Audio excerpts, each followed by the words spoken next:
Essa é uma apresentação que nós fazemos todos os anos aqui no Rio Grande do Sul, em nome da Labre do Rio Grande do Sul. Normalmente ali pelo meio do ano, né? Até 2019 nós fazíamos isso. Depois veio a pandemia, nós não fizemos mais. Sempre em Porto Alegre. E aí esse ano, Ninguém tinha visto. a sugestão do Paulo Renato, nós resolvemos fazê-la via online para o Brasil inteiro, né? E dessa oportunidade agora, nessa oportunidade nós vamos falar apenas sobre o nano-VNA. Ano que vem, outros assuntos entrarão. A gente quer continuar nesse formato. Mas vamos explorar essa tecnologia que está à nossa disposição e é muito barata, né? Uma ferramenta muito barata para nós termos no nosso chat, para aprender como é que se usa o nano-VNA. Então, para isso, alguns colegas especialistas aí que trabalham já há algum tempo com nano-VNA foram convidados. É o caso do Paulo Renato, que hoje vai dar uma pequena introdução, né, sobre sistema irradiante. Então, nós falamos em nome da Labre do Rio Grande do Sul. Eu até gostaria que o presidente da Labre ou o vice-presidente estivessem presentes agora para fazer uma pequena introdução, mas me parece que eles ainda não entraram. Então, estou falando em nome deles. Então, deixa eu apresentar o Paulo Renato. Paulo Renato, ele é um radioamador de mais de 40 anos, ele é médico de formação, doutor em radioterapia, e até pouco tempo atrás, agora faz uma semana que ele está aposentado, mas ele era o chefe do serviço de radioterapia do Hospital de Clínicas de Porto Alegre, né? Doutor com doutorado na área de medicina. E ele é um radioamador aficionado, assim como todos nós, né? E ele sabe muita coisa, bastante sobre física também, porque ele lê demais. Então, o Paulo Renato, como era o chefe do serviço de radioterapia, para ele, rádio é terapia, radioamadorismo, né? E ele vai dar, então, para nós essa introdução na palestra dessa noite. A partir da próxima semana, teremos outro colega convidado, né? Vai ser o Igor, Y3 India Golf, que vai nos falar mais profundamente a respeito do uso do nano-VNA. E assim teremos outros colegas, sucessivamente, né? Todos eles, com exceção do Paulo Renato, que é médico, os outros todos são da área de eletrônica ou física, né? E são colegas nossos, radioamadores. Então, com a palavra, PY3, Papa Romeu, Paulo Renato. Obrigadão, Toledo. Meus amigos, muito obrigado pela audiência. A gente se sente gratificado quando cria uma oportunidade como essa e tem acolhida, tem pessoas interessadas e vem respondendo em número expressivo. Nós já temos 50 nesse momento aqui plugados. Então, boa noite para vocês. Por que trazer o tema nano-VNA? O VNA, que significa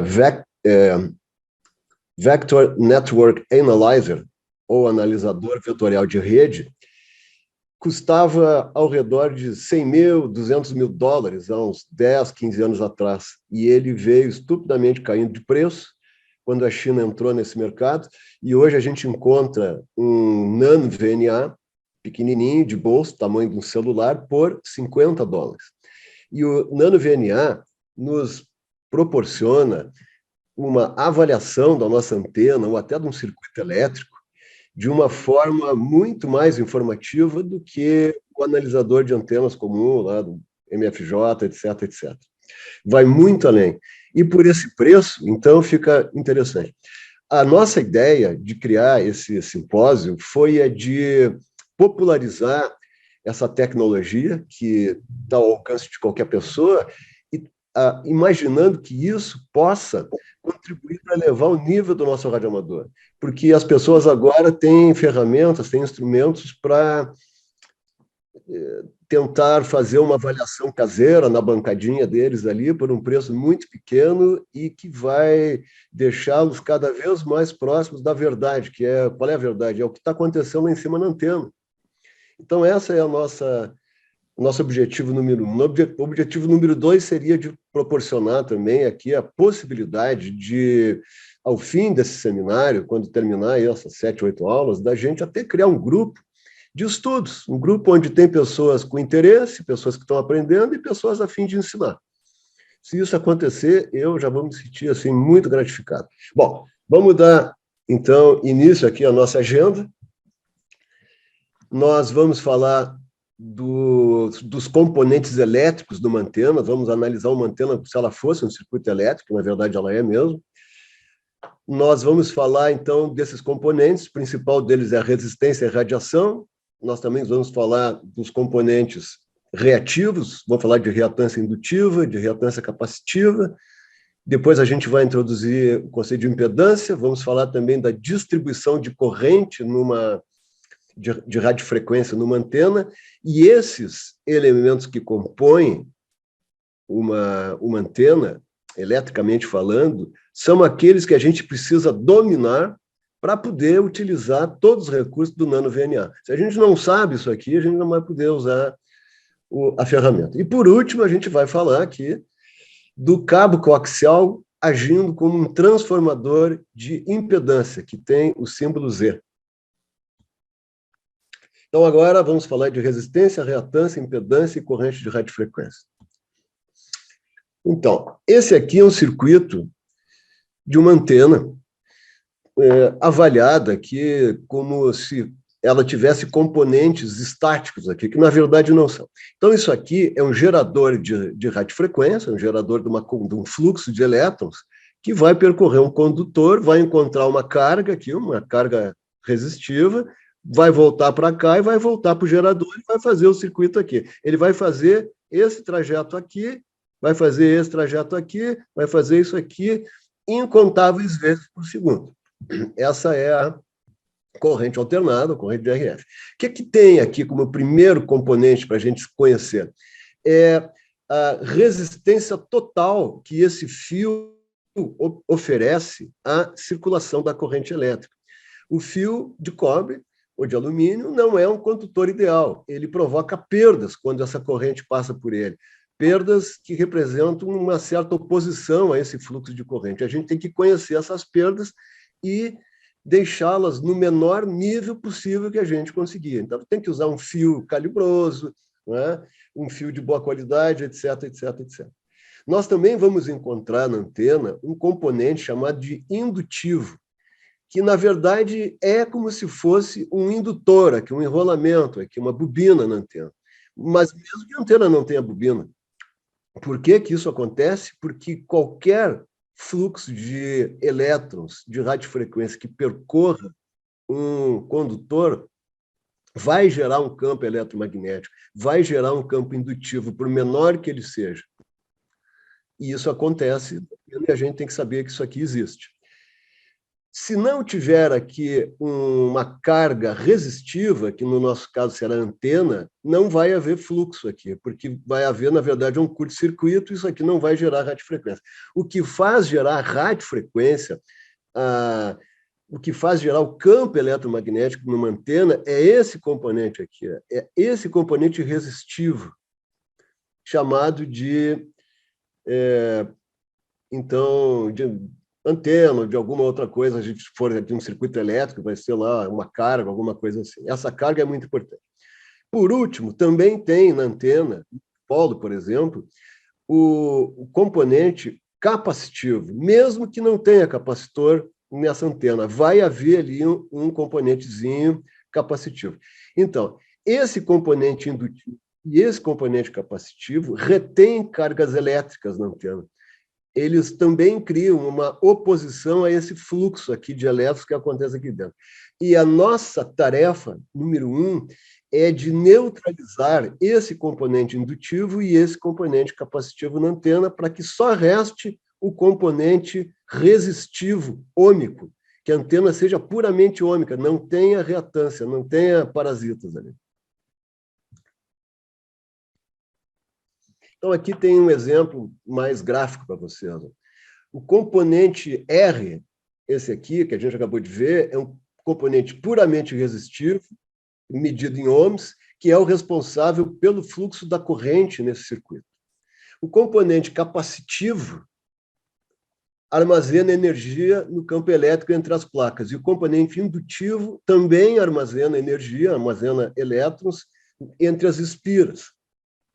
O armazenamento de ambos é oscilatório, porque a corrente circula nesse caminho, vem para cá, e daqui para cá, e daqui para cá, ó, de milhares a bilhões de vezes por segundo, dependendo da frequência que a gente quer. Então, a radiofrequência, obviamente, só acontece em correntes alternadas. Se a gente injetar ali um fluxo de elétrons numa corrente contínua, a gente não vai ter radiofrequência. E por quê? Porque a radiofrequência funciona de acordo com a frequência.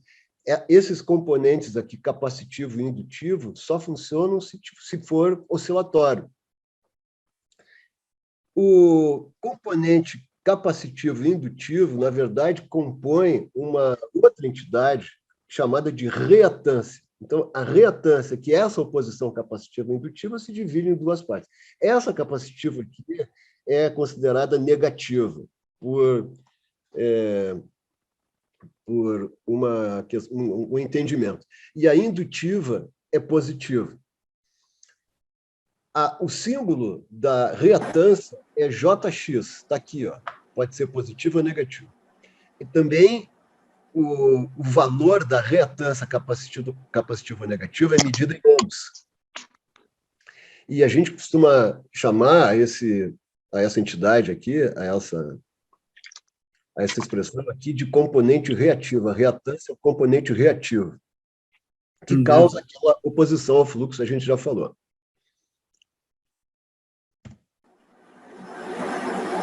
Um outro conceito que a gente precisa aprofundar é o de impedância. Muita gente confunde impedância com o R, com esse R aqui, ó, que é a resistência da antena.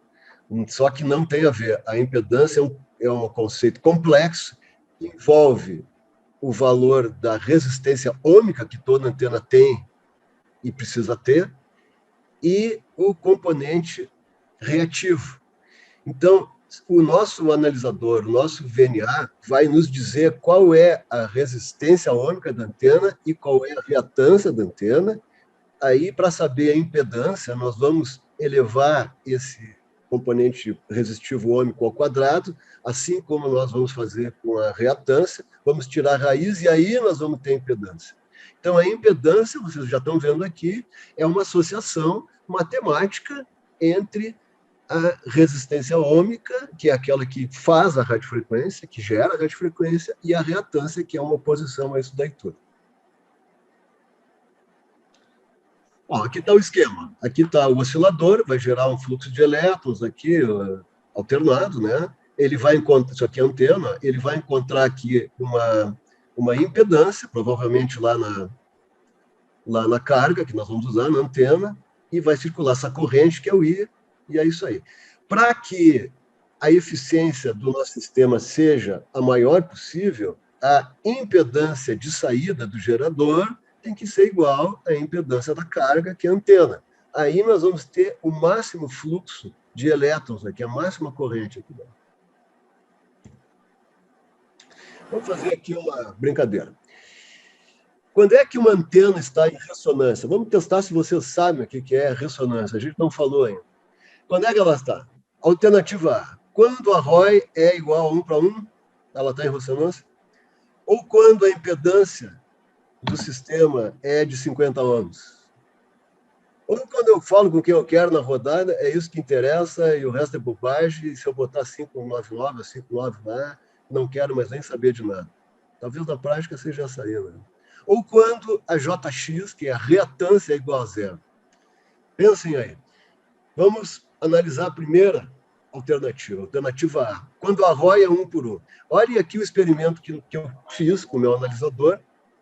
Eu coloquei a saída aqui do analisador, que é 50 ohms, numa carga não irradiante, uma carga puramente ôhmica, e obtive esses resultados aqui. Uma ROI de 1 por 1, um componente resistivo ôhmico aqui de 52 ohms, e um JX de zero. E eu posso dizer que esse fixture aqui, esse sistema aqui, está em ressonância? Sim e não. Ele pode estar em ressonância porque o componente de JX aqui de reativo dele é zero, tá? Mas não tem nada a ver a resistência puramente resistiva aqui com ressonância. Porque nesse modelo aqui, toda a corrente é absorvida pela carga, e tu não vai ter geração de radiofrequência aqui. E outra coisa, se a gente variar a frequência aqui do analisador de antena, botar lá para 40 metros, para 20 metros, não vai mudar a ROI. A ROI vai ser 1 por 1. Isso não existe. Se a gente mudar a frequência, a ROI vai se alterar, todo mundo sabe disso. Então, essa resposta aqui está errada. Não é quando a ROI é 1 por 1 que a antena está em ressonância. E será, então, que ela está em ressonância quando a impedância é de 50 ohms? Quando a impedância é de 50 ohms? Olhem aqui um outro experimento. Na saída aqui do analisador, eu fiz uma carga puramente capacitiva, então ela tem uma reatância capacitiva ligada aqui e coloquei na frequência de oscilação aqui de 80 metros. E olha o que deu aqui. Deu uma ROI muito elevada, infinita, deu uma resistência ômica zero e uma reatância de 50. E olha a impedância que deu. A impedância está marcando aqui. Ó. A impedância não é expressa aqui. Isso aqui é a decomposição matemática dela. A impedância nesse sistema é dada nessa leitura do ponteiro aqui. E aqui está dando 50 ohms. Ó. Então, esse sistema está com 50 ohms. Mas ela está com zero aqui, ela não está irradiando. Quer dizer, a impedância dela, que é de 50 ohms, é só pelo componente reativo. Isso aqui é zero, zero mais 50 ao quadrado, tira a raiz, é 50. E esse sistema aqui está em ressonância? Negativo, não está. Porque isso aqui também é puramente reativo, isso aqui não está gerando radiofrequência. Toda a energia aqui é consumida pela bobina aqui e é dissipada em calor. Eu gostaria de dizer para vocês que a resposta certa é essa aqui. Ainda mais com a minha mulher me trazendo uma cervejinha, botando do lado aqui. Mas, matematicamente, não é a verdadeira. A verdadeira é essa aqui. Quem acertou aqui está de parabéns. Ó. Quem votou na letra D. Uma antena só está em ressonância quando o componente capacitivo dela, da reatância, é de igual valor ao componente indutivo. Os dois podem estar presentes numa antena, só que nós desejamos que eles sejam de igual valor e de cargas opostas para que seja zero. A resultante aqui tem que ser zero.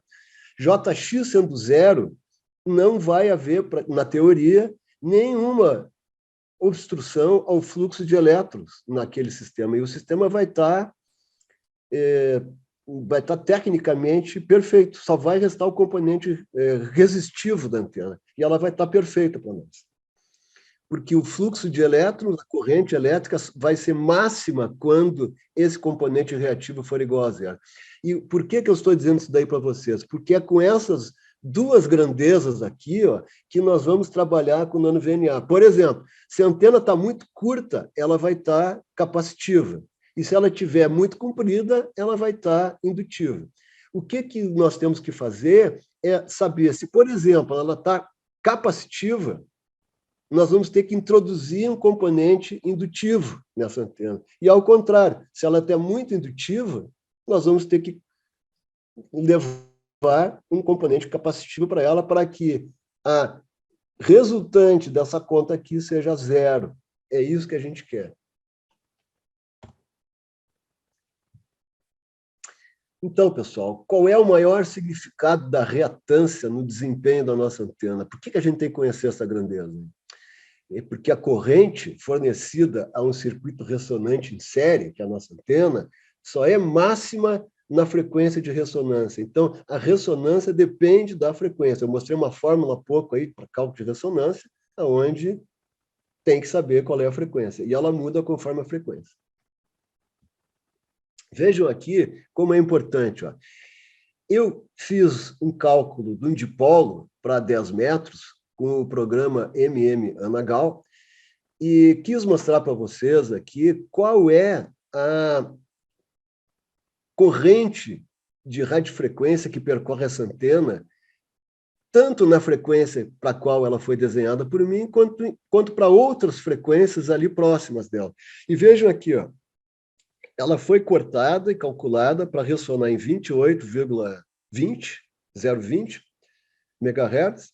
Aqui ela apresentou uma resistência ôhmica de 52 ohms, uma reatância negativa aqui, que é a capacitiva de 0,13, isso aqui somado, tirado a raiz quadrada, aquela coisa toda lá, dá uma impedância de 53, por aí, mais ou menos isso. Deu uma ROI bem baixa, tá? E está aqui ela. Aqui está a antena, é um V invertido, mas o que é esse azul aqui? É a distribuição gráfica, uma representação gráfica da corrente que circula essa antena. Agora vamos comparar com essa outra situação aqui, essa aqui. Ó. Essa aqui, eu não usei 28 mega no meu gerador, mas eu usei 30 mega. Eu peguei o VFO, levei lá para 30 mega. Aí analisei, já subiu aqui a resistência ôhmica, mas disparou aqui, ó, a reatância, que de capacitiva passou para indutiva, porque ela está positiva aqui, disparou. A ROI também aumentou. E essa impedância aqui, segundo aquela conta que a gente fez, deve estar lá 70, 80, 90 ohms. Né? E olhem a pequena cobertura aqui do campo eletromagnético dela, do campo da corrente de elétrons dela, muito pequena em comparação aqui naquela frequência onde ela está ressonando. Essa aqui não está ressonando tão bem. Aqui está total, ótimo. E aqui também, peguei o VFO, botei lá para a faixa de PX. Ó, tá? Aí, a componente ômico aqui está 45, está mais ou menos, mas ela ficou muito capacitiva, ela ficou muito curta. Ó. Ficou com uma reatância capacitiva. E com uma distribuição de corrente aqui um pouco pior que essa aqui. Então, esse programa aqui, o MM-ANAGAL, nos mostra como é a distribuição de corrente de uma antena. E isso aqui não está por nada no programa. Ele nos dá uma grande ideia, porque é isso aqui que a gente quer, a maior distribuição. Bom, se tem meia dúzia de artigos que eu li sobre radioamadorismo na minha vida, seguramente esse aqui é um dos mais importantes. Eu teria nascido um ano depois dessa data aqui, mas provavelmente ele, pelos 5 anos de idade, eu já estava lendo isso aqui, porque isso aqui mudou a minha maneira de fazer uma antena. Estou brincando com vocês. Tá? Então, esse artigo está de graça aí na internet, saiu publicado na revista QST, da Associação Norte-Americana de Radioamadorismo, em março de 56. Se vocês tiverem dificuldade, eu consigo. É como a minha linha de alimentação, meu cabo, sintoniza a minha antena. Como é que ele muda a minha antena? Olha que interessante. Vamos primeiro falar aqui, ó, da impedância característica, um conceito. A impedância característica de um cabo, de uma linha, ocorre quando essa linha não tem perda, então isso aqui, teoricamente, é bem difícil de acontecer, quando não tem reatância e quando a energia gerada na entrada é de mesmo valor da energia gerada na saída, que a gente mede aqui qual é a tensão de RF, por exemplo, que tem aqui, e qual é a tensão de RF que tem aqui, a gente tem um cálculo aí aproximado da corrente que passa. Quando a corrente que entra aqui é a mesma que sai, a gente diz que essa linha aqui é uma linha Z0, porque ela, teoricamente, não teria perda, não teria reatância, e tal. Então, tem que saber que a linha Z0 a gente não compra na loja, a gente não ganha dos amigos, nem tem no sucata. A gente tem que pegar o nosso cabo coaxial e transformá-lo numa linha Z0, tá? Para que a leitura que a gente vai fazer do que acontece aqui, ó, na antena, feita por aqui, a gente bota o nosso VNA aqui para saber o que acontece aqui. Então, para que essa leitura seja verdadeira a respeito do que está acontecendo aqui, esse cabo aqui tem que ser um cabo Z0. Vamos aprofundar. Olhem aqui que interessante, ó, essa experiência aqui desse artigo, aqui, que eu recomendo todo mundo ler. Que tem um analisador, que tem um cabo de comprimento desconhecido, é o cabo lá que eu preciso lá para botar lá, que me atende lá, 23 metros de altura, é o cabo que eu preciso, e digamos que lá em cima da torre a minha antena tenha 50 ohms. Se a minha antena tiver 50 ohms, nesse cabo desconhecido aqui, e o meu analisador medir aqui a impedância que tem aqui e disser que é 50 ohms, e essa roia aqui ele disser que é 1 por 1, eu vou acreditar piamente nele, porque aqui tem 50 ohms. Agora, vamos ver uma outra situação. Vamos pegar esse mesmo cabo aqui, ó, mesmo cabo de comprimento desconhecido, mas é um cabo de 50 ohms. E aqui, ao invés de um dipolo de 50 ohms, aqui tem uma delta loop com 100 ohms. 100 ohms de impedância. Eu não sei o que vai dar aqui. Vai dar um valor de ROI, vai dar um valor aqui de impedância, de componente resistivo e componente reativo, que muito provavelmente vai estar longe de 100 ohms. Vai estar longe, a gente vai ver daqui a pouco aqui. Mas por que isso acontece? Por que o que vai ler aqui, ó, não é o que está acontecendo aqui? Porque esse cabo aqui deixou de ser um cabo Z0. Aqui ele tinha uma impedância característica de 50 ohms. Aqui ele não tem mais. Por quê? Porque o cabo está funcionando como um acoplador de antena, ele está acoplando isso aqui, só que ele não está acoplando a nosso favor, ele acoplou a moda dele lá. E a leitura que tiver aqui, pessoal, não será verdadeira, não dirá qual é a que tem aqui. Será diferente simplesmente porque o cabo é de comprimento aleatório. Vamos falar mais sobre isso aí. Qual é o problema da gente medir a ROI da nossa antena, que está aqui, ó, com o analisador, o VNA, seja lá o que for aqui embaixo, se o cabo tiver um comprimento aleatório? Olha o que acontece. Infelizmente, erro muito comum, todos nós aqui temos que dar mão palmatória, nós já passamos por isso na vida. Tá? A gente usa qualquer comprimento de cabo para medir a ROI, porque a gente está com pressa e é o que tem que fazer e tal. E é difícil de subir na torre, muito complicado. Aí a gente faz assim, ó, vai dar uma ROI aqui, por exemplo, tá? Uma ROI aqui de 40 ohms. A gente vai lá na ponta da antena e aumenta um pouquinho a ponta aqui, aumenta um pouquinho a ponta aqui, ou diminui, seja lá o que a gente vai fazer, a gente vai mexer nesse comprimento aqui, até que a leitura aqui nesse nosso medidor dê 50 ohms ou dê 1 por 1. Aí a gente vai ficar satisfeito com essa ROI de 1 por 1. E aí nós vamos dizer que a nossa ROI está 1 por 1, nós vamos ficar muito satisfeitos, mas nós vamos ficar enganados. Por quê? Porque esse cabo aqui é um cabo aleatório. O que acontece? Vocês vão ter uma leitura de 50 ohms aqui, e aí vocês vão dar o assunto por encerrado, vai lá tomar banho, tomar um suador e tal, vai ligar o rádio depois do banho. E aí, PY2, Índia Delta, aí, me diz como é que está aí o meu sinal aí em São José dos Campos. Ah, o teu sinal aqui está 5,5. Não, mas eu estou te ouvindo aqui em Xangri-Lá 5,9. Não, mas aqui em São José está chegando 5,5. Não, mas eu fiz essa antena no capricho, com medidor e tudo aqui. Que negócio é esse? Qual é a explicação para isso, pessoal? É que vocês estão sendo enganados. Vocês usaram um cabo que não é de tamanho apropriado para ter a leitura correta. Então, a conclusão do que eu estou dizendo é que esse cabo vai atuar como um acoplador de antena aleatório. Ele vai botar essa impedância que ele vai acoplar não sei aonde. Isso é o que explica por que a antena não rende, apesar do nosso esforço. Todo mundo já passou por isso.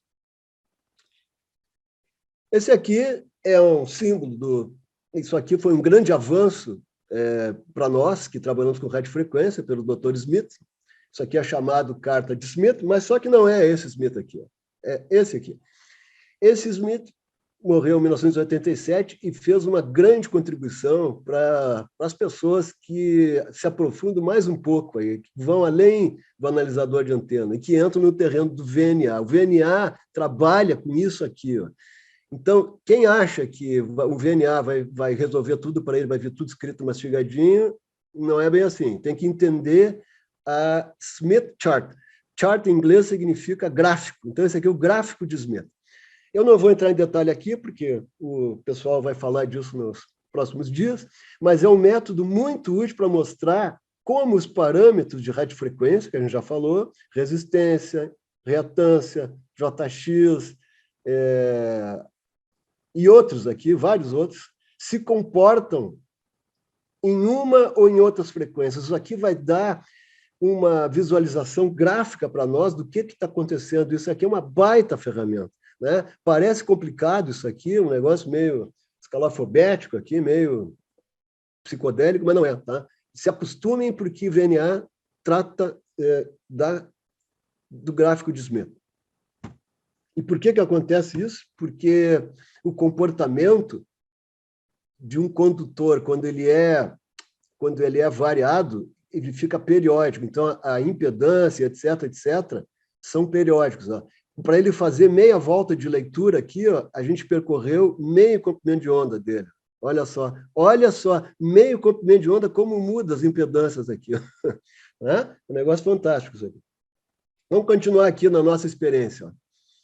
E se eu pegar um comprimento de onda, um cabo coaxial de 1/4 de comprimento de onda e colocar aqui para medir a impedância que tem aqui através desse analisador. Como é que vai ficar a bagunça? Ele vai dar aquela bagunça aí. Aqui tem 100 ohms. Aqui tem 1/4 de onda daquela frequência. Mas a leitura aqui será de 25 ohms. Né? Vai ficar 4 vezes menor. Aí vocês veem até onde pode chegar a dor de cabeça depois que a gente termina lá de sintonizar nossa antena, quando a gente não sabe isso. Agora, olhem agora. Aqui está a solução da encrenca.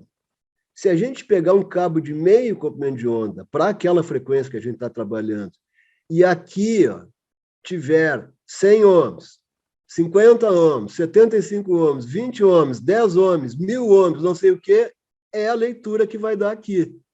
Então, para que a leitura que der aqui no analisador coincida com a realidade lá em cima da nossa antena, no ponto de alimentação, o cabo tem que ter meio comprimento de onda elétrico. Aí você tem que saber calcular isso daqui também no nano VNA, que ele vai ajudar. Cabo de meio comprimento elétrico para aquela banda. Então, em resumo desse slide aqui, quando o coaxial tem meio comprimento de onda, matematicamente falando, então a impedância da entrada vai ficar igual àquela conectada na carga. E toda a leitura que der aqui é verdadeira.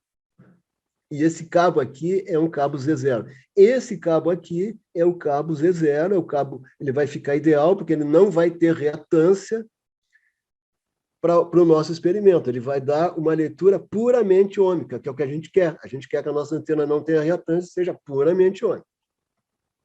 Então, se alguém tem que anotar alguma coisa aí, além desse artigo aqui, anota isso aqui, para medir a ROI e não dar com os burros na água depois, como a gente diz aqui no Rio Grande do Sul, o cabo tem que ter meio comprimento de onda elétrico. Vamos fazer mais um pouquinho aqui de divagação. Vamos imaginar que esse mesmo cabo aqui, que tem aqui uma carga lá de antena de 100 ohms, tem assim 1/8 de comprimento de onda. Bom, além dele estar com uma resistência aqui, ele fica muito indutivo também. E aqui, se ele for para 3/8 de comprimento de onda, muito indutivo. E assim a gente vai ver, quando tiver aqui um capacitor aqui vai ficar capacitivo. Quando tiver um indutor aqui, também vai ter reatância. Agora, quando a gente colocar 1/4 de comprimento de onda, ele vai ficar ômico, mas ele vai continuar a dar uma leitura errada aqui, ele vai dar uma leitura 4 vezes menos. Quando ele tiver meio comprimento de onda, conforme a gente já viu, ele vai dar a mesma leitura que tem aqui, vai dar aqui, e só resistivo. Então, esse cabo com 1/4 de comprimento de onda, a gente pode usar quando a antena tem, como a Delta Loop, por exemplo, uma resistência maior, e a gente quer baixar essa resistência. Aqui até ficaria baixa demais, né? Ficaria com 25 ohms. Mas esse cabo aqui tem função, mas não para medir a ROI, né? Ele tem tem uma função aqui de transformador de impedância quando ele tem esse comprimento. Tá? E aqui Com meio comprimento de onda, a gente chega na leitura correta, e com um comprimento de onda, a gente também chega. Só que um comprimento de onda provavelmente vai ter um pouquinho mais de perda no cabo, e cabo é caro também, e a gente prefere fazer essa leitura sempre com meio comprimento, mas podia fazer com um.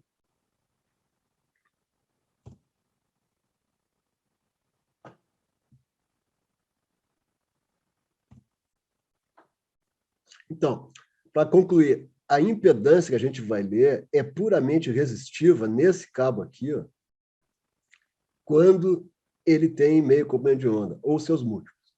Fora desse ponto, o cabo tem um componente reativo também que não vai permitir uma leitura correta. Tem que saber que um segmento de cabo de 1/4 de comprimento de onda divide ou multiplica a impedância por 4. E que isso aqui pode um dia ficar a nosso favor, dependendo da antena lá que a gente tem, da impedância dela. Portanto, qual é o comprimento de onda ideal, comprimento elétrico do cabo coaxial para medir a ROI? Vamos repetir pela última vez aqui. É o cabo de meio comprimento de onda. Em resumo, tá? Estou terminando aqui. Vamos sempre medir a nossa ROI com isso aqui. Ó. E quando no VNA também vocês fizerem leitura, usem um comprimento de meio comprimento elétrico. E mede bota lá o que tu acha que é meio comprimento de onda e verifica no VNA se ele vai dizer que aquilo ali é meio comprimento de onda elétrico. Tente obter uma ROI de 1 por 1, isto é, uma impedância na antena de 50 ohms. E um JX zero, para que circule a maior quantidade de corrente de RF possível. Aí, pessoal, pode tirar o cabo de meio comprimento de onda e bota o cabo lá que vocês têm. Tá? Pode botar o cabo que vocês têm depois que a antena está com 50 ohms, que vocês deixaram a antena com 50 ohms e mediram a impedância dela com meio comprimento de onda. Aí pode tirar. Por quê? E pode botar o cabo que vocês precisarem lá, 1,7, 1,8 comprimento de onda, não interessa. Né? Por quê? Porque daí qualquer comprimento de coaxial, desde que o Z da antena seja igual ao Z0, vai ler a ROI verdadeira. Aí está bem, aí a antena de vocês está com 50 ohms.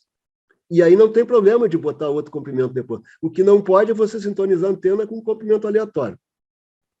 Se tudo que eu disse aqui não der certo, tá? Ou vocês chamam os engenheiros que tem aqui no grupo, ou vocês vão tirar esse cabo de vocês aqui, porque ele deve estar podre, tá? Porque ele tem que funcionar, fazendo essa receitinha de bolo. Grande abraço, tá? Tô às ordens. Terminou.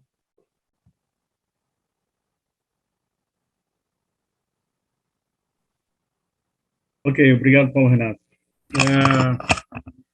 Eu só queria, antes de passar para as perguntas de vocês, afirmar que está sendo um sucesso essa nossa iniciativa. Aí. Muito obrigado a todos vocês pela audiência. E nós contamos com a prestigiosa ajuda do pessoal da Araf em Florianópolis, na pessoa do Dan, Daniel, PP5 Dan, está nos dando todo esse apoio aqui do background. Né? A gente está usando o sistema disponibilizado, o Zoom, pelo pessoal da Araf, através do Daniel. Valeu, Dani. Pessoal, as perguntas estão à disposição. Alguém se candidata, é só desmontar o seu microfone e fazer a pergunta.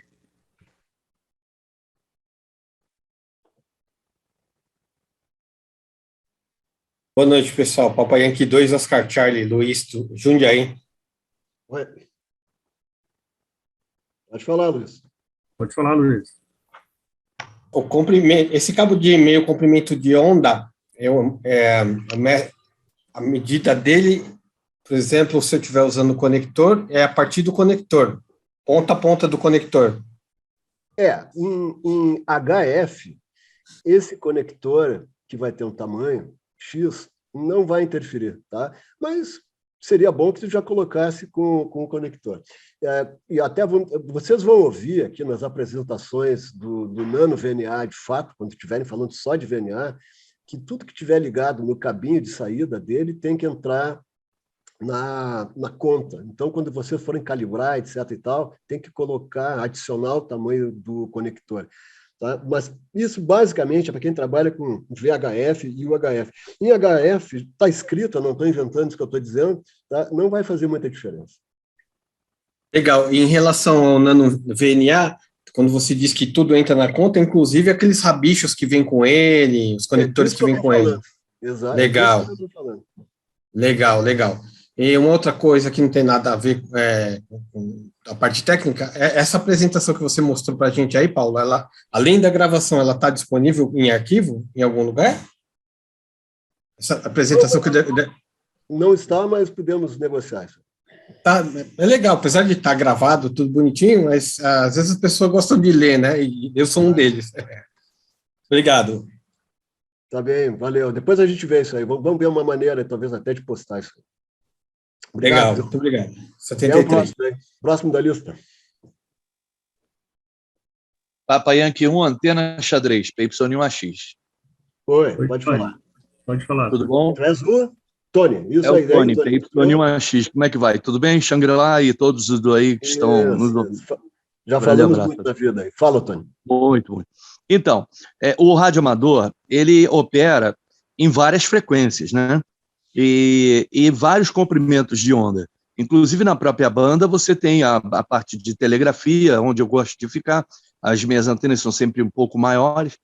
E tem as outras partes. Então, se fosse uma broadcast, tudo bem, né? A gente só vai sair naquela frequência, aí é mais tranquilo. Agora, como o radioamador opera em várias frequências, eu gostei da ideia de meia onda para poder fazer o corte da antena em meia onda e depois colocar o cabo do tamanho que quiser. Eu achei excelente isso. E também de aproveitar a impedância. Às vezes você junta uma antena com a outra, a impedância abaixa para 25, aí você tem que usar um caminho paralelo também para poder elevar. Eu estou amarradão aí na reunião, na palestra. Eu quero agradecer, foi ótimo. E fica aí essa dica aí também para você, perguntando também, como a gente trabalha em várias bandas, a gente tem que fazer isso em todas as antenas, correto? Claro, isso aí de 160 metros até o HF, até o satélite. Feito, Tony. Quem mais, pessoal? Quem é que já não passou por essa experiência aí de fazer uma antena no capricho, calibrar direitinho, subir 55 vezes na torre lá, se cansar e depois um colega lá do norte dizer que não está chegando bem? Mas você escuta bem. Oi. Boa noite, é Fábio, PY2LY. Primeiro, parabéns aí pela apresentação. Uma dúvida, você mostrou lá, interessante, uma questão aí que mostrou com a carga fantasma a reatância 0, né, resistência 50. E o outro caso... Não, a reatância 50, resistência 0. Não, mas com carga fantasma. Ah, não, aí tá, é o contrário. Isso, com carga fantasma, exatamente. E ela não ressona nada, se você colocar ela no VNA, ela fica lá, perda de retorno lá embaixo, né, porque ela fica flat, né. E no caso da antena, ela ressonando, ela vai dar lá na perda de retorno, ela vai dar um pico negativo lá, né? A minha dúvida é o seguinte, deixa eu só ver aqui o negócio, peraí, pronto, vou botar o vídeo para você ver, pronto. Então, a minha dúvida no caso, os dois deram uma resistência 50 ohms, né, reatância 0, só que um ressona, o outro não ressona, né? No nano VNA, eu consigo pegar isso pelo log-mag lá de perda de retorno. Correto? É isso aí, né? E se eu tiver uma antena, por exemplo, que ela está me dando lá uma resistência, reatância 0, resistência boa, e ela tiver uma perda de retorno meio flat, eu posso assumir que ela não está ressonando legal, é isso? Não, tu pode assumir que ela não está ressonando legal se a reatância, se a perda de retorno está meio flat, não dá aquele pico negativo, por exemplo, indicando onde ela está ressonando, eu posso presumir que ela não tá oscilando, ela não está boa Não, eu vou te contar uma história aqui. Ó. Eu acho que o Igor vai aprofundar bem isso aí. Mas o log-mag é o contrário da ROI, da SWR, é o contrário. Sim, tá? Exatamente a mesma coisa, visto de um outro ângulo, certo? Sim. E o log-mag, eu acho que não se aplica muito bem, na minha opinião, tá? A respeito dessa experiência que tu está propondo aí. Eu usaria o parâmetro SWR, o parâmetro ROI, para ver se ela tá bem, essa tua antena aí. Tá? E usaria o log-mag para avaliar filtro, por exemplo. para avaliar a banda passante, etc, etc. Avaliaria filtro. Então, eu acho que o LogMeIn, para isso, não é uma boa. Tá? Vai ter aula disso aí depois. Não, minha dúvida é que ficou tanto com carga ou a antena em si, vamos imaginar nessa situação hipotética, ela está dando 50 ohms de resistência e zero reatância, né? Mas não necessariamente um não oscila nada, um não ressona nada, o outro ressona, né? Mas eu fiquei só nessa dúvida, como é que eu chego na ressonância dela? Como é que eu vejo se Deixa eu ela te está contar realmente uma coisa. ressonando? Deixa eu contar. O modelo da carga não irradiante que eu mostrei ali, se a gente for analisar tecnicamente, aquele modelo ali está ressonante. Por quê? Porque Jx dele é igual a zero, quer dizer, ele não tem componente capacitivo nem indutivo. Por quê? Porque só tem um resistor sem reatância lá dentro daquela lata. Ali tem um conjunto de resistores de carbono que não são reativos, e aí vão absorver completamente a radiofrequência. Nós vamos exagerar calor ali dentro, tá? Mas se a gente for assim exageradamente técnico, a gente vai ter que reconhecer que aquele circuitinho ali da lata, da carga fantasma, é ressonante, porque Jx ali é igual a zero. Tá? Agora, aquilo ali foi só para mostrar que a gente não pode levar cada grandeza dessa que eu acabei de dizer ao pé da letra, a gente tem que ver o conjunto delas e matematicamente como é que é. Né? Tem que ver qual é a fórmula da impedância. E para daí a gente entender o que está acontecendo, porque senão eu boto armadilhas aqui e a pessoa que não tem esses conceitos assim bem conhecidos naquele momento pode embarcar. E é assim que quando a gente inicia no rádio, a gente não tem isso muito claro, né? Eu, por exemplo, quando eu entrei para o rádio, eu achava que impedância era a mesma coisa que resistência. Demorou muito para eu ver. Sim, sim, Não, entendi. Então tá. Bom, isso vai, com certeza, para frente vai ser abordado, né? Claro Também. que vai, claro que vai. Se tu tiver dúvida, me manda e-mail, não tem problema nenhum, tá? Tá ok, obrigado. Temos uma pergunta do Benedito, PY2, Yankee Eco Sierra. Vai lá, Benedito.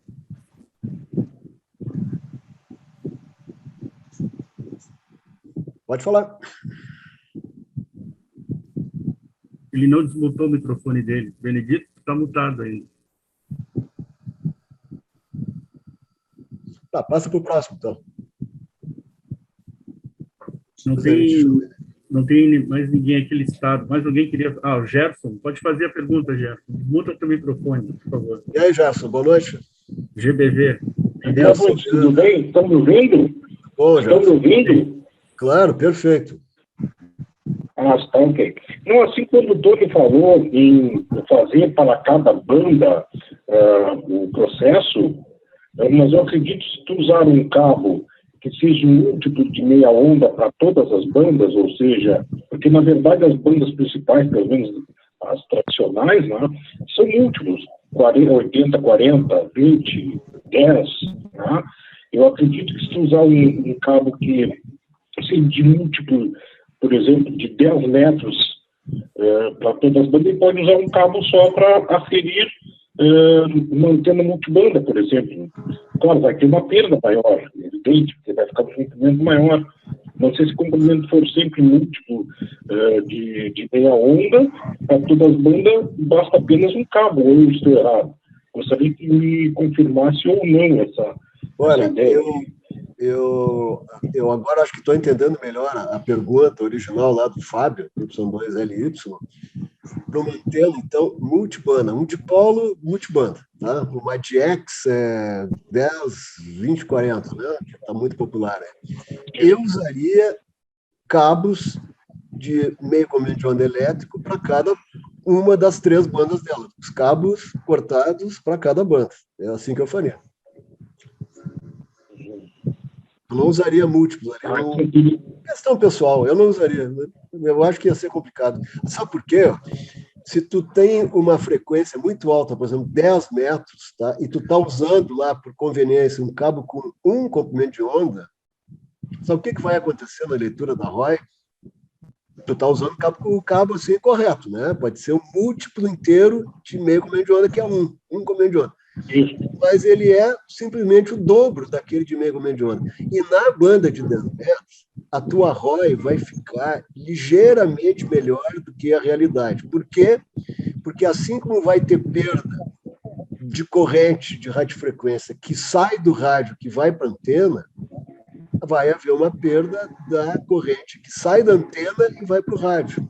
Vai ter uma perda pelo cabo, porque o cabo é muito comprido e nós estamos numa frequência muito crítica. Aí as coisas começam a ficar críticas. Tá entendendo? Então, eu não usaria nada maior que comprimento de onda, que meio comprimento de onda. Embora tu pudesse usar um comprimento de onda. Não entendeu? Não diminuiria a perda, no caso, usando 3 cabos diferentes, no caso. Né? A perda seria menor e, consequentemente, mais visibilidade na medida. É correto A mesmo. tua ROI até em 10 metros com um comprimento de onda ficaria melhor. Ela te daria uma falsa impressão que estaria melhor, porque teve perda lá da ROI. Ué, Peraí, tem mais um aqui. PY2 Yankee Eco Sierra. Obrigado. Tem que desmutar teu microfone, Benedito. Oi. Tá Beleza. ouvindo? Beleza, pode perfeito. falar. Tudo bom? A minha pergunta era a respeito de antena tribanda ou multibanda. Você teria que ter um cabo de cada comprimento para fazer fazer esse método, né? Então, eu acho que já foi respondida a pergunta. E eu gostaria de parabenizar o pessoal, porque está excelente a palestra. Muito obrigado. Um grande abraço aqui da cidade de Taubaté. Muito obrigado. Então, só recapitulando a resposta para ti. Faria um kit de 3 cabos. Se ela for 10, 15, 20, por exemplo, 3 cabos de meia onda. Tá? Aí, depois que tu sintoniza a antena, para aquela frequência que tu quer, pronto, tira aquele kit e bota o cabo lá necessário para atender lá a tua necessidade. Tá? Mas aí a tua antena já está calibrada. Aí tudo bem, tu pode botar qualquer cabo depois. E assunto resolvido. Vamos lá, próximo. Ok. Obrigado. Próxima pergunta. Alguém? Eu tenho uma pergunta. É de lá. Papai Yankee 3, Natan, aqui de Pelotas, cidade de Pelotas. Já falei contigo, hein? Esse guri aqui, futuro telegrafista. Tô começando na telegrafia. Muito bom. E aí, Natan? Fiz a prova em janeiro para classe B e me apaixonei. Olha aqui, já não tenho mais nem microfone aqui, ó. Vamos ver se dá para ver. Olha lá. Bom, obrigado pela palestra aí, Paulo. Acho que foi muito elucidativa. E a pergunta que eu tenho é a seguinte, ó, em relação à utilização do cabo de meia onda, tá? Para cada faixa. Vamos pegar, por exemplo, o caso dos colegas aí que tem falado nas bandas tribanda. A gente sabe que as antenas, o composto de radiação e indutância, ela também faz, o meio ambiente que ela faz parte também do conjunto antena, né? Por exemplo, vamos pegar um exemplo bem prático. Eu tenho uma dipolo de 11 metros, tá? E aí eu calibrei ela a 2 metros do chão, porque o meu cabo vai ter 2,75. Ou me pendurei na torre lá, mas vamos pegar uma situação real de calibrar ela no chão, 2,75. Quando eu subir essa antena para a torre, então provavelmente ela vai ter uma grande diferença, né? Porque ela vai estar num espaço mais amplo, ela vai ter maior capacidade de radiação, e aí muda os meus valores. Teria, eu acredito que tem alguma coisa assim dentro do VNA, e talvez isso aí vai até ser falado depois, mas eu queria mais ou menos já ter uma ideia sobre isso. Como, por exemplo, pegar um cabo de tamanho X, independente, né, e fazer uma calibragem, por exemplo, com uma carga que eu tenho certeza que é 50 ohms, né, pode ser uma carga fantasma comercial, pode ser, de repente, a carga que vem no próprio nano, né? Eu espeto lá na ponta com um adaptador, faço a calibragem desse cabo, aí que entra a minha dúvida. O nano, ele passaria a assumir que lá na ponta desse cabo, e toda essa linha já tem Z igual a 0, né? Ou ainda assim eu teria que ter ainda ele ainda teria um fator transformador? Tá, deixa eu ver se eu entendi. Tu estás me perguntando se a avaliação do teu cabo, para deixar ele Z0, pode ser, por exemplo, jogado no chão da garagem, jogado no piso lá. Do cabo, tu está falando, não da antena, é do cabo. Do condutor, do cabo que vai até a antena, né? Do cabo. Não tem problema, tá? A maioria das fontes que a gente lê, que se dedicaram a esse estudo aí, diz que o cabo pode ficar ou esticado ou enrolado, não tem muito problema. Ainda mais se for para HF, tá? De 80 a 10 metros. Não tem problema, pode ficar no chão. Agora, para calibrar a antena, eu acho que ela tem que ficar na posição definitiva dela, porque isso vai te poupar muito trabalho, tá? E de polo é mais fácil, tá?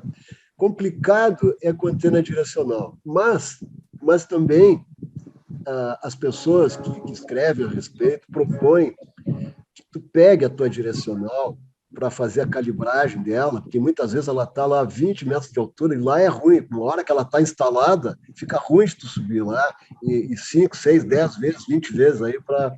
Então, tu faz assim, ó, tu pega a antena direcional, coloca ela em cima de um banquinho de bar, assim, banquinho daqueles de bar, tá? E um pouco mais, assim, bota ela numa escada que fica aí 1 metro ou 2 metros do chão, se tu quiser colocar ela numa escada, virada para cima, ela tem que ficar na vertical, tá? Tem que ficar na vertical e a 1 metro, 2 metros do chão.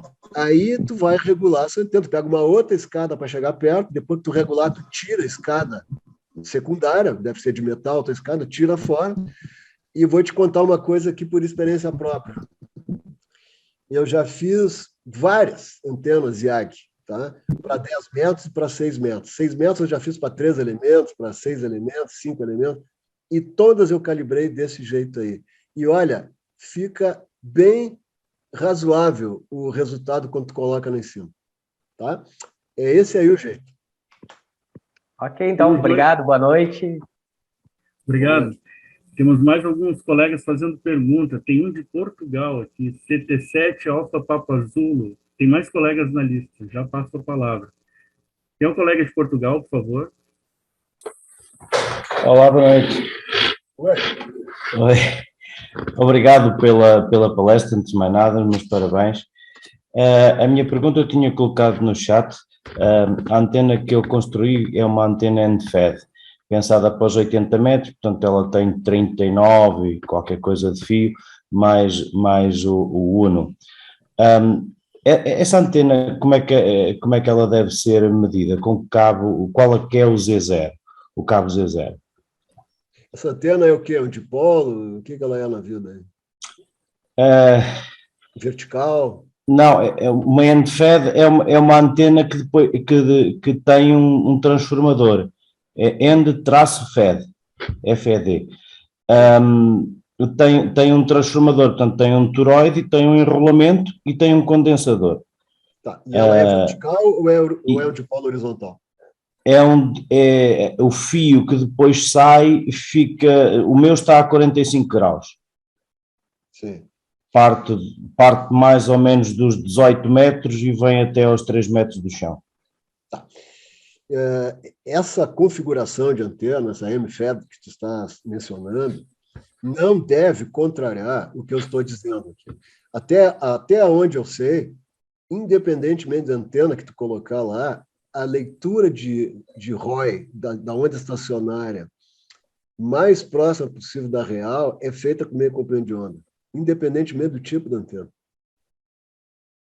Tá? Okay. Até para vertical, para IAG, para Delta Loop, para dipolo, o que tu inventar.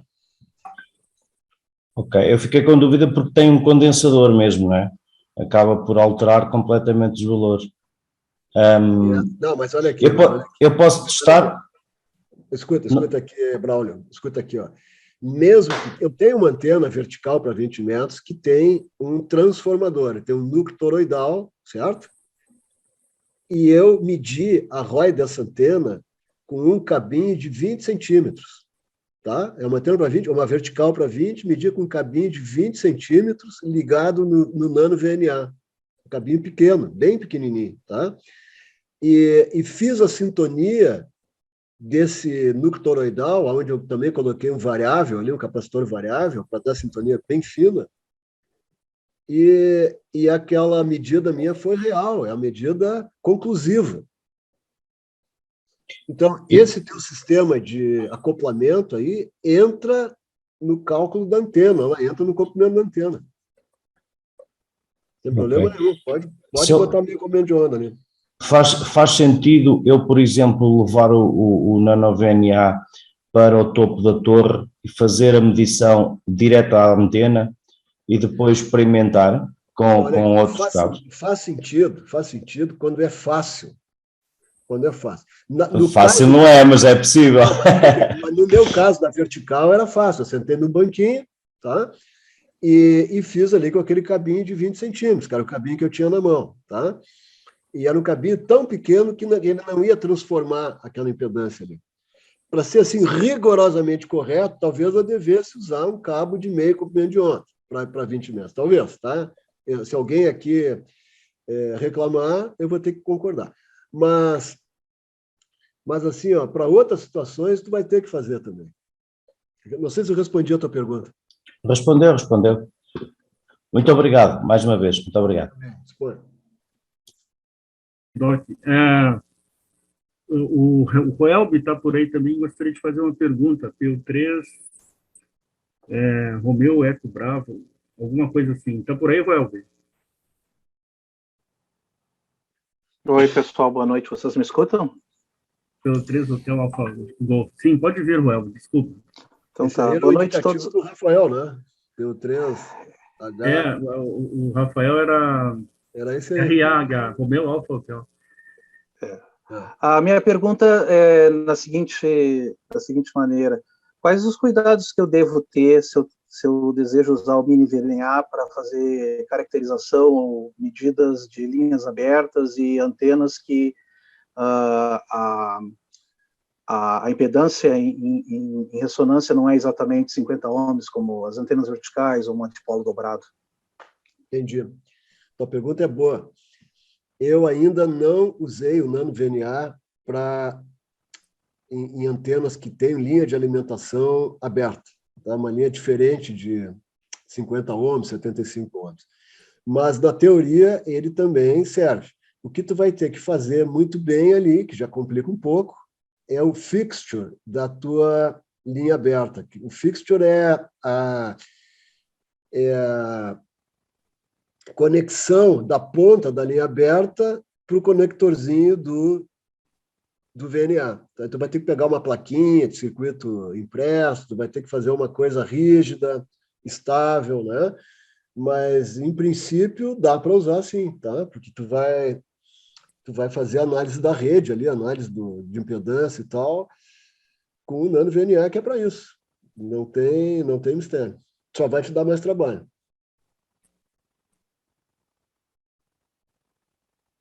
Perfeito, obrigado.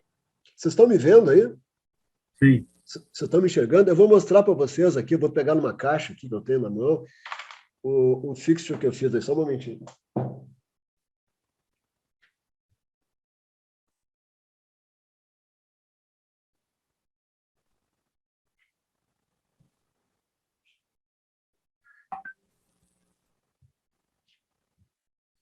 Então, para essa minha vertical de 20 metros, que tinha lá um transformador núcleo toroidal e um capacitor, eu precisei fazer uma interface entre entre o plugzinho aqui, o conector do nano VNA e o conector da minha antena.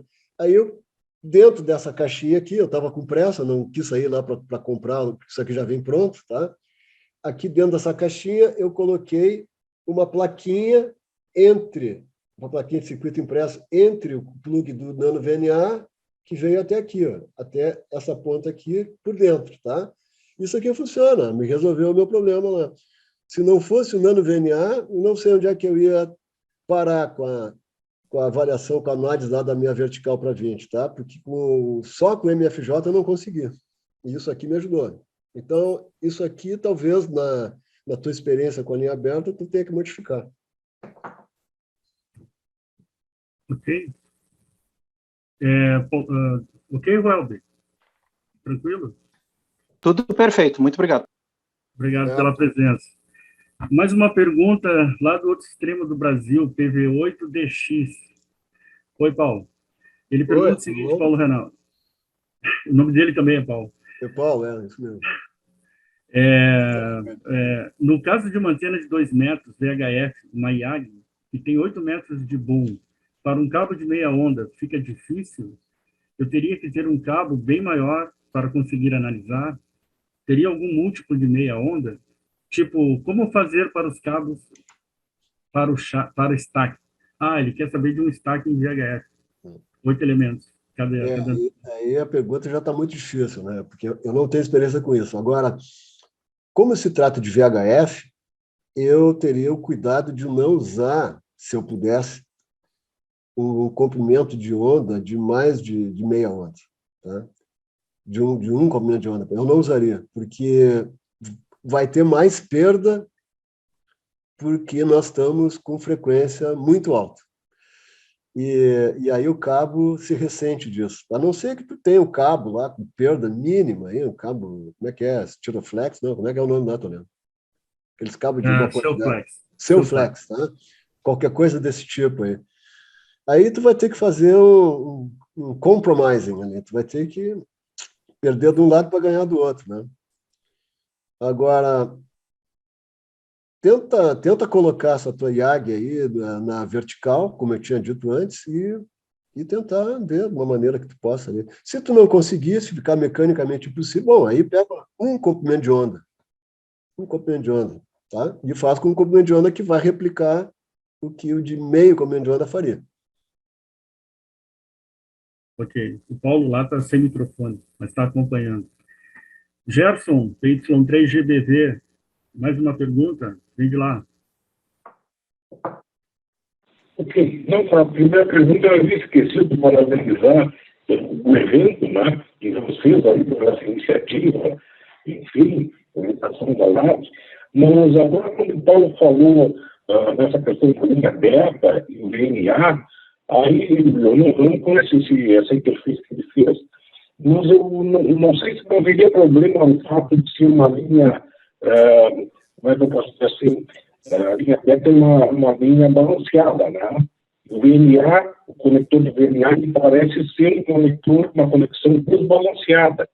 Não haveria nenhum problema esse fato de nós termos uma linha balanceada e o equipamento estar desbalanceado, ou seja, tua pergunta é boa também, Gerson. Sabe que eu acho que não, viu? Porque o analisador MFJ 259B também tem uma saída balanceada, mas ele tem uma técnica ali no manual dele dizendo como tu pode fazer uma adaptação para testar a linha aberta. Eu já fiz isso com o MFJ e funcionou. E acho que com esse analisador de rede, aí, com o VNA, vai funcionar também. Eu acho. Sim. Mas nunca fiz. Não vai ter problema de retorno. Tu faz essa pergunta, refaz a pergunta, quando o Igor estiver aí na aula dele. Ele vai te dizer, né? Deve ter feito essa experiência. Obrigado, hein? Muito obrigado. Só para lembrar a todos vocês, né, que daqui para frente, durante uns 4, 5, 6 domingos, nós faremos palestras falando sobre o nano-VNA e todas elas serão gravadas, posteriormente colocadas no YouTube, para que todos possam rever as palestras, ok? Semana que vem vai ser com o Igor, PY3IG, especificamente apresentando o nano-VNA e dizendo que ele é capaz. Temos um colega da Argentina e um colega do Uruguai. Vocês gostariam de fazer alguma pergunta em específico?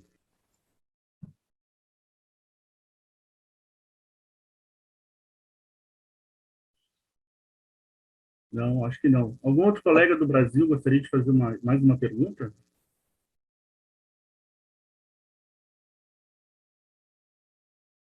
Bom, então acho que é isso, Paulo Renato. ninguém se mexeu, ninguém se manifestou, então agradeço a palestra do Paulo Renato, que se dispôs aí a nos esclarecer um pouco mais, né, os conhecimentos a respeito de uma antena, do funcionamento básico de uma antena, como medi-la, deu algumas dicas aí até de como é que se faz para medir uma antena IAG e também os dipolos. E semana que vem teremos outra palestra aí falando especificamente do nano-VNA. Muito obrigado a todos pela participação e até o domingo que vem. Tenham todos uma boa semana. Tchau, obrigado. Toledo, tu viu que deu 34 minutos, né, Toledo? Deu 34 minutos e 84 participantes. Colegas argentinos.